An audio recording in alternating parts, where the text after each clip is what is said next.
Sektor pariwisata di Bali memang berpotensi tinggi untuk meningkatkan perekonomian masyarakat. Terlebih lagi, Bali sebagai destinasi pariwisata yang dikenal luas di tingkat nasional dan internasional. Memasuki era MEA, upaya peningkatan kualitas daya dukung pariwisata telah dilakukan untuk menunjang perkembangan sektor pariwisata Bali.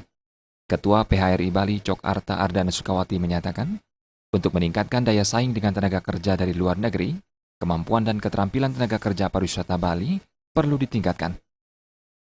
Iya, sebenarnya persiapan menghadapi PIA ini sudah terjadi tahun lalu. Artinya lamaran-lamaran untuk orang bekerja di Bali sudah ada gitu. Itu pasti akan ada. Ya mudah-mudahan bersamaan dengan juga bagaimana kita menghambat tekanan dari luar, kita juga meningkatkan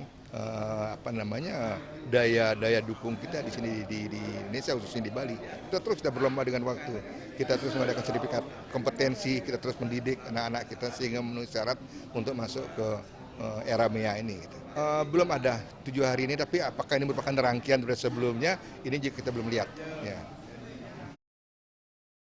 Cok Arte Ardana Sukawati menambahkan, sepekan memasuki era MEA, memang belum ada tenaga kerja asing yang masuk ke Bali. Meski demikian, pihaknya optimis mampu bersaing karena upaya peningkatan kualitas daya dukung sektor pariwisata telah dilakukan jauh sebelum memasuki era MEA. Desak Aryani dan Bayudi, Bali TV.